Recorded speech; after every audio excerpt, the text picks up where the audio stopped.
Bom dia, quase boa tarde a todos.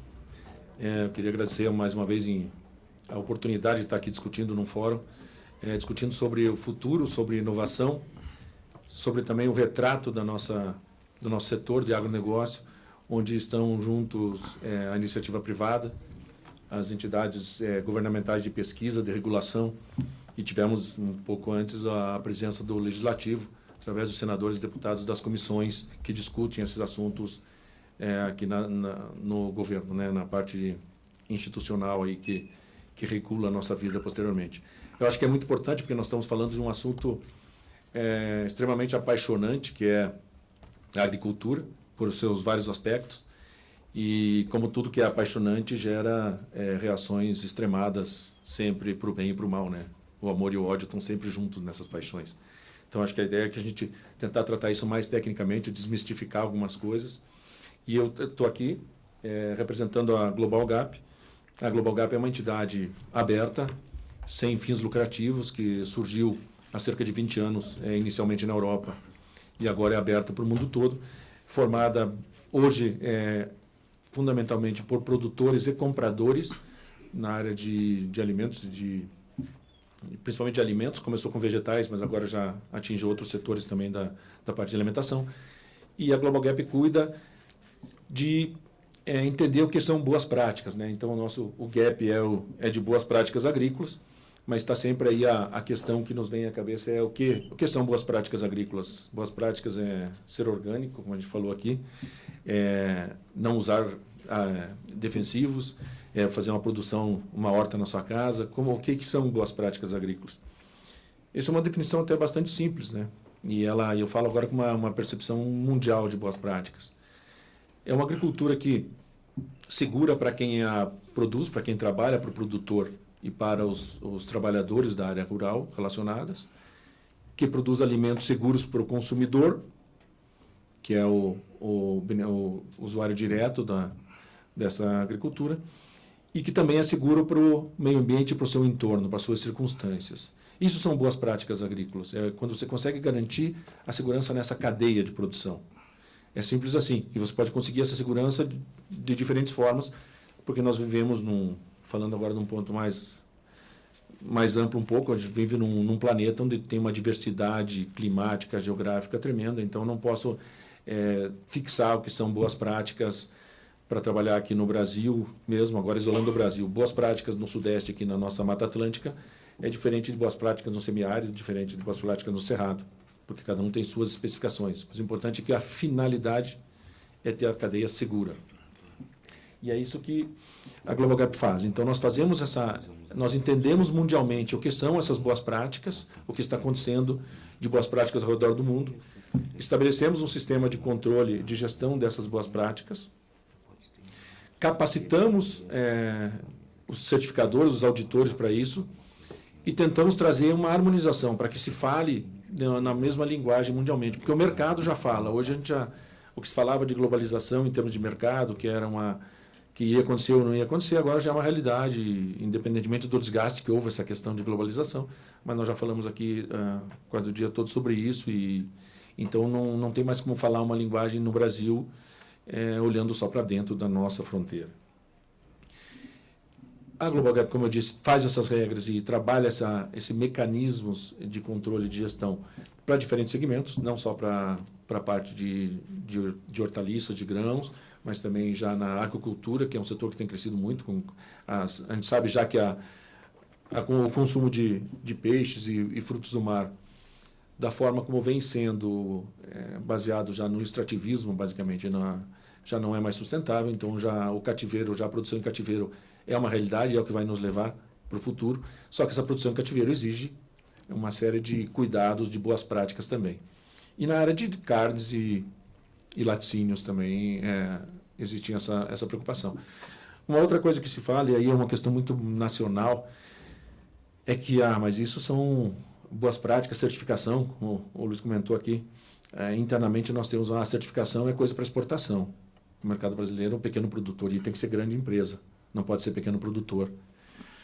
E aí nós temos talvez um dos passos que a gente tem que pensar, agora já falando um pouco de tendência de futuro, é o que nós queremos do nosso pequeno produtor no futuro. Porque hoje nós criamos uma rede que seria de proteção dos pequenos produtores nacionais e que, na verdade, essa rede está fadando nossos produtores pequenos e familiares a serem produtores de baixo nível tecnológico, com produtos de baixa segurança. Eu falo isso porque eu trabalho com pequenos produtores há quase 30 anos, organizando cadeia produtiva e vivenciando essa cultura de pequenos produtores. E eu posso dizer que a gente, por essa questão ideológica, por esse mito de que o nosso pequeno produtor é um incapaz, eu diria que nós podemos até chamar de, aqui no Brasil, ser pequeno produtor é como o 007, que é um dos mais antigos, que tem aquele grande agente secreto inglês, que tinha licença para matar. Aqui no Brasil, o pequeno produtor, por incrível que pareça, tem licença para matar. Porque a gente faz políticas, o mercado diz, eu vou comercializar, eu tenho que exportar, eu tenho que ter uma certificação, eu tenho que ter uma garantia do produto. Uma grande indústria que vai fazer processamento, ela pede também as mesmas garantias. Um grande varejo pede as mesmas garantias. Aí, como a gente tende a criar essa rede de proteção, que na verdade não protege do pequeno produtor, daí criamos regras porque ele vende para a merenda escolar. Então, já que não está capacitado para exportar, não está capacitado para vender para a indústria, vende para a merenda escolar. Isso nós estamos de ponta cabeça com o que o resto do mundo faz. Em tese, a exigência para a merenda escolar deve ser a maior de todas. Está alimentando as crianças, está alimentando o setor mais sensível do consumo. E aqui no Brasil não é o que acontece. Então, mas é uma mística. Tanto que a Global Gap, que certifica a produção nesses parâmetros globais, mais de 70% dos produtores certificados são pequenos e microprodutores. E quando eu falo pequenos e micro, nós vamos na Guatemala, tem produtores que plantam 100 metros quadrados. Estou falando de metros quadrados, esta sala. E são certificados e conseguem exportar. E são pequenos. E essa área é arrendada, nem é própria.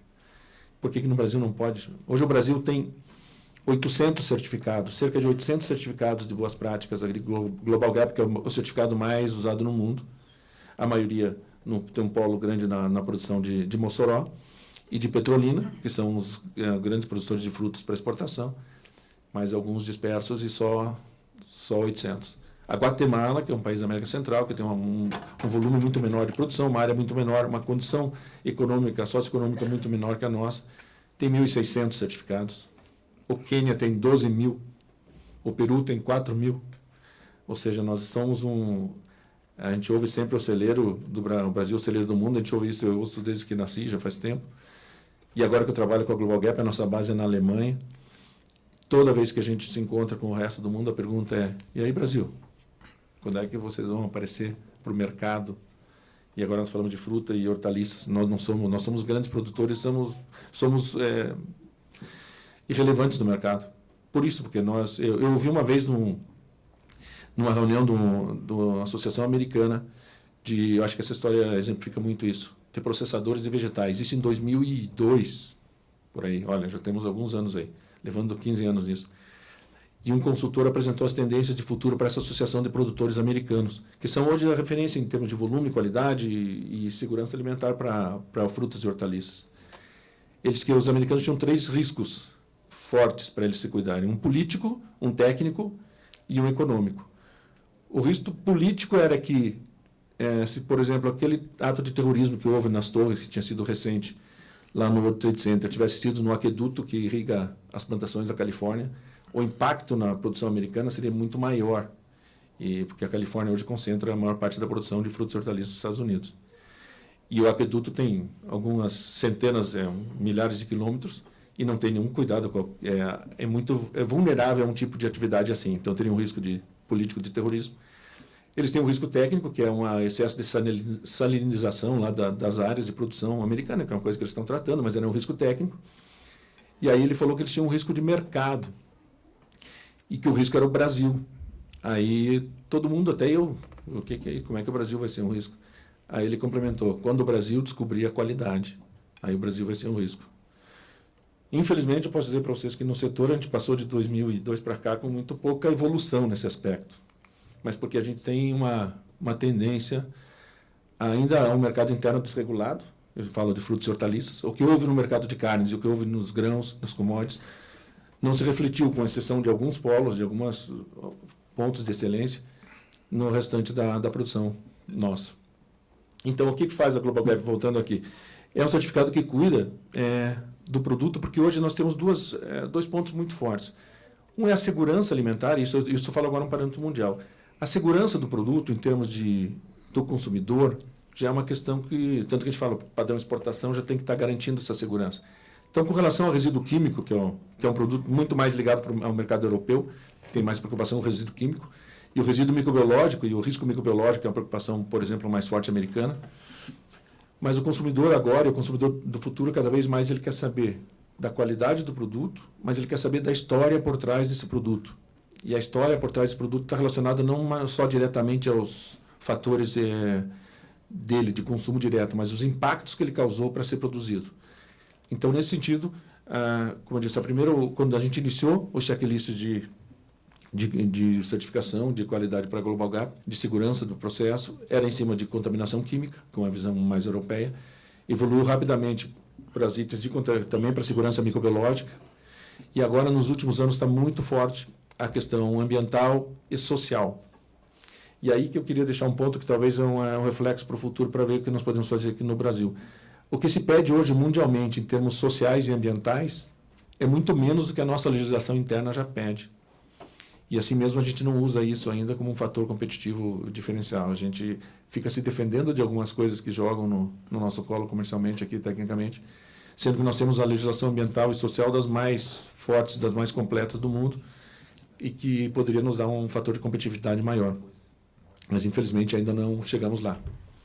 Então, mas o Global Gap cobre, é um certificado que cobre todos esses pontos, então ele assegura que aquele produto, como o consumidor quer a história desse produto, ele dá a história, mas também um sistema de auditorias e de inspeções que assegurem que essa história é verdadeira, é real e é segura.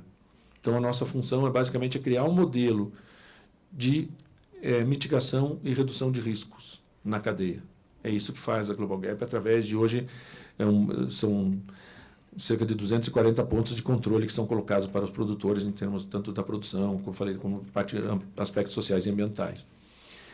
A Global Gap, então, é coordenado, e quem define esses rumos todos uma empresa aberta a associados do mercado comprador, principalmente os grandes compradores, os grandes produtores, 50% de decisão do comitê que define as normas é de produtores e 50% é de compradores, para justamente não desequilibrar a cadeia.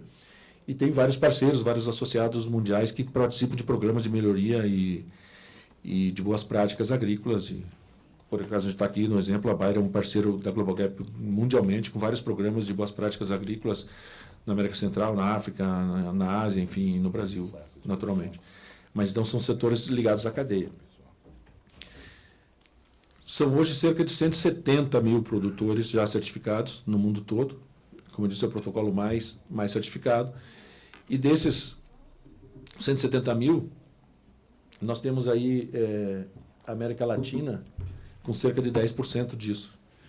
E o Brasil tem cerca de 6% da América Latina, do todo. Então, nós somos muito pequenos ainda, mas agora um ponto, talvez, que o Luiz Roberto comentou, que é uma dificuldade nossa do mercado interno, que a gente não tratava assim.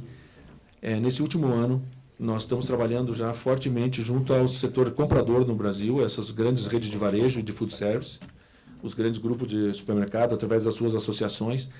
E na semana passada, num evento aqui da Associação Paulista de Supermercados, juntamente com a Abras, que é a Associação Brasileira de Supermercados, foi anunciado oficialmente que eles estão unificando o sistema de controle. Agora, o produtor não precisa mais fazer uma certificação só para o Carrefour, só para o Pão de Açúcar, só para o Walmart, por exemplo. Ele tendo uma certificação Global Gap, ele já está apto a fornecer para qualquer um, e todos estão agora harmonizando seus processos para que seja o único modelo que já é alinhado com o restante do mundo para que seus fornecedores atuem. E a partir de agora eles vão começar a pedir isso para os fornecedores. Naturalmente se criou algumas escalas intermediárias para que seja um processo inclusivo, para que não deixe ninguém de fora. Mas eu acho que é uma boa notícia que veio agora, Luiz Roberto, que vamos ter, a partir já desse ano de 2018, os grandes compradores já estão falando na mesma linguagem, já estão exigindo o mesmo padrão de certificação, e é baseado no padrão Global Gap. Então, isso é uma mudança forte no Brasil, uma mudança grande, que vai fazer com que o nível a qualidade dos produtos e o nível dos nossos produtores só melhore. Junto com isso, talvez deveria vir agora uma política pública de um pouco de ajuda para fazer uma classificação de produtos, para que nos desse classificação, e isso que vai pagar, isso que vai remunerar o produtor é a classificação, não é a certificação. mas depende de normativas. Hoje o nosso setor é desordenado, tanto é que o Brasil ainda é um dos poucos países do mundo em que a seleção de frutos e hortaliças se dá na gôndola pelo consumidor. Todo mundo apertando, botando o dedo e escolhendo. Um dos motivos que a gente vê que isso, um dos sintomas disso claramente é quando a gente fala de inflação. Aqui ainda o índice de inflação é o preço do tomate. Olha, o tomate aumentou 150%. Aí já está embutido a grande situação que nós temos, o grande problema que nós temos. É o tomate. Virou uma commodity, e ele não é uma commodity. No resto do mundo não é. Só que o produtor hoje que produz, o bom produtor e o mau produtor, estão todos abraçados no mesmo, por uma falta de classificação. Então, esse é um processo que nós temos ainda que evoluir para conseguirmos chegar a um patamar mais elevado em termos de segurança de produção e de qualidade e, consequentemente, de melhor remuneração para quem produz no campo. Aí vem uma questão forte agora, terminando aqui um pouco, eu queria só deixar, que eu acho que é um momento que a gente fala de inovação, fala de nova agricultura, mas o que é uma nova agricultura, né? O que nós precisamos até aqui? Estamos falando das evoluções tecnológicas e tudo, mas tem alguns pontos para a gente pensar. O que nós queremos de nova agricultura? Nós temos um cenário, claro, só para lembrar, nós vivemos num mundo que está projetando 10 bilhões de habitantes aí em 2050 e se espera que tem que se colocar mais 70% de oferta de alimentos para servir esse mundo de uma forma desigual. De onde virá isso se ao mesmo tempo nós temos uma pressão para a redução do uso de recursos naturais, não abertura de novas áreas, para não reduzir os impactos também dessa produção.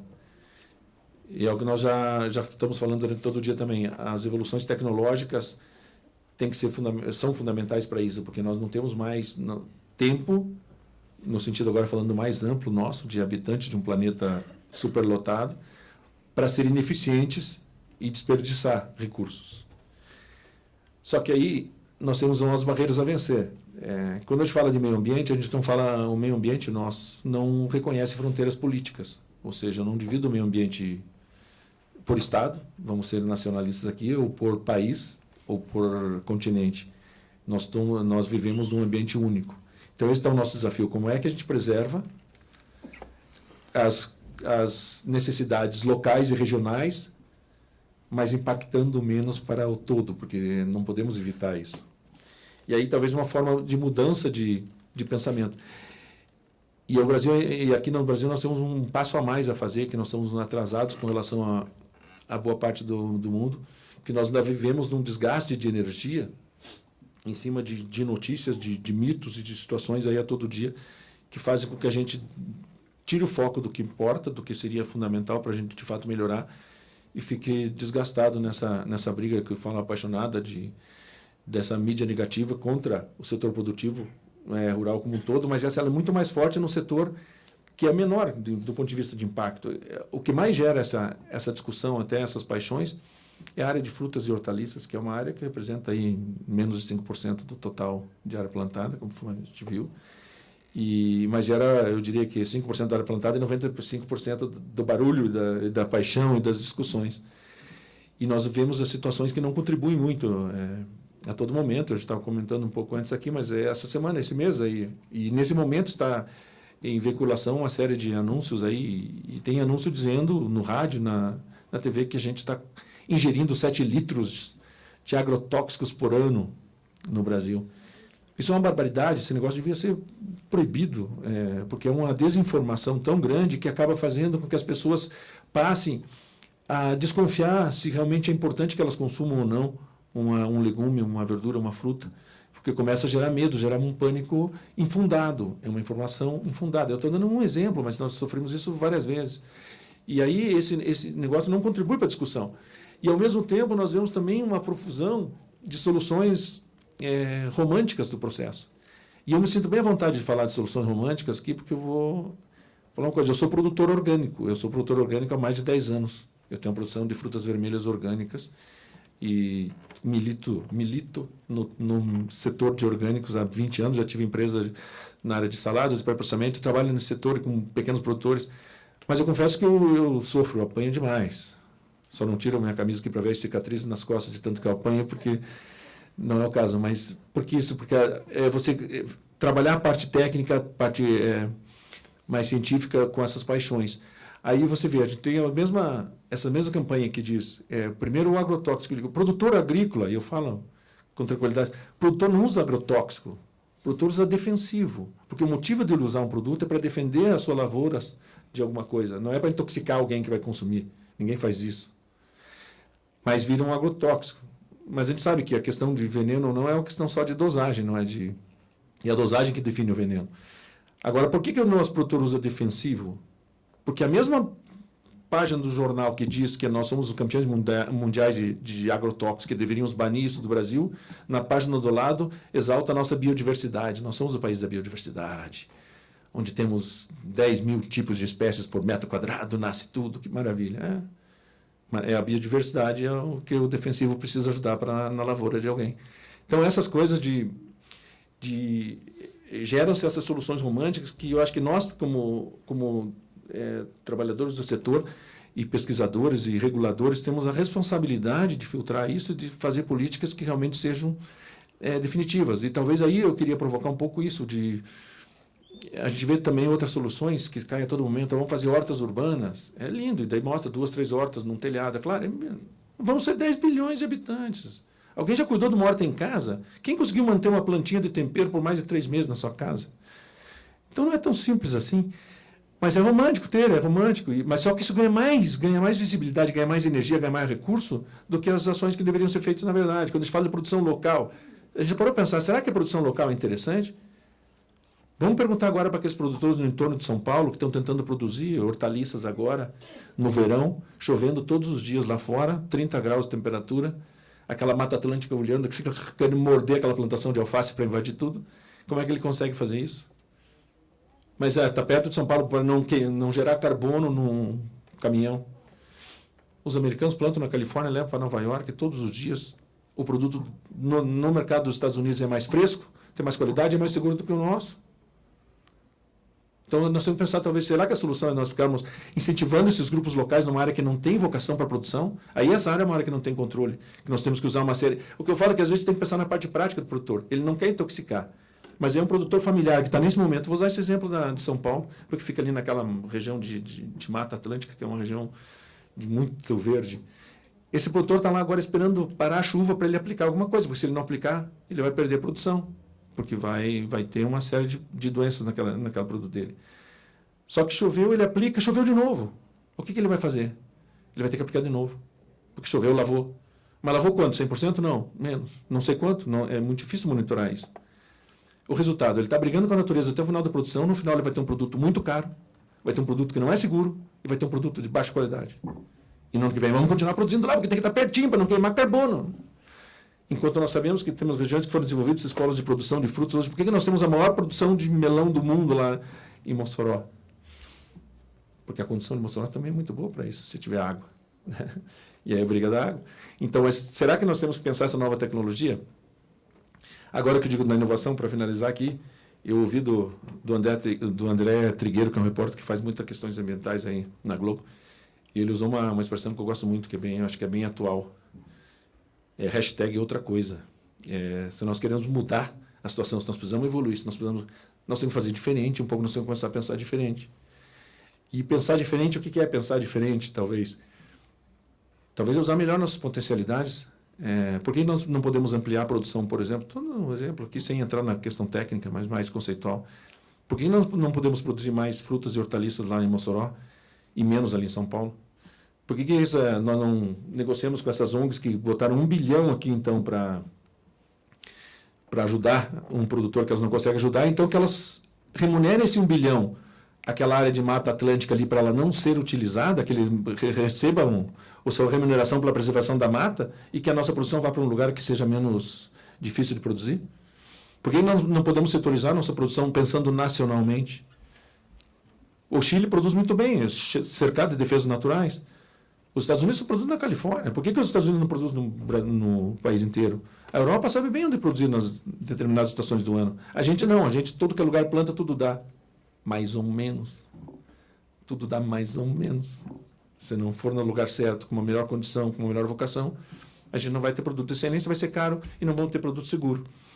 Mas eu acho que essas são algumas coisas que a gente tem que pensar, talvez. Isso tem a ver com o que eu falei de boas práticas. A boa prática depende das circunstâncias que eu está. Só vou dar um exemplo saindo daqui. Um policial dá um tiro num bandido é uma boa prática. Uma pessoa normal dar um tiro num bandido não é. No seu vizinho não é uma boa prática, mas um policial ao trabalho que está sendo ameaçado de vida, que está tirando, pode ser uma boa prática. Então, a circunstância determina também o que pode ser uma boa prática ou não. E a gente tem que pensar na circunstância também, muito mais do que nós estamos pensando atualmente. Então, a minha sugestão é, finalizando, é hashtag outra coisa. Talvez a gente pense, eu vou dizer até uma coisa, Luiz, que me chamou a atenção vindo, eu estive em Mossoró, num simpósio de fruticultura no mês passado, e uma das coisas que doeu, que algumas pessoas falando que em algumas regiões muito próximas tem criança de 5 anos de idade que não conheceu chuva. Né? Que antes o sonho era visitar o mar, agora o sonho dela é ver água caindo do céu, com 5 anos de idade. E está tendo problema sério com os poços, com a água profunda. Mas só que vindo de Mossoró para Fortaleza, passei por um rio maravilhoso, ali acho que é Jaguaribe, não é? Acho que é. Um rio Jaguaribe, fantástico, caudaloso, desaguando no mar. Aí do lado, aquele monstro parque lindo de energia eólica, Rio Grande do Norte, autossuficiente em energia, com a energia mais sustentável, energia eólica. Por que nós não podemos bombear aquela água que está chegando no mar e fazer irrigação de outra forma? Lá, a água já está chegando no mar, o impacto já de você fazer. Mas aí nós fazemos essas transposições faraônicas, todas pela metade, que não levam a nada, e nós temos a margem do Jaguaribe inteiro sem um plano de plantio com irrigação, caindo no mar. Só para pensar se nós estamos no caminho, se nós não temos que realmente pensar diferente, porque senão ninguém vai dormir tranquilo. Hashtag outra coisa. Obrigado para vocês pela atenção, fico à disposição.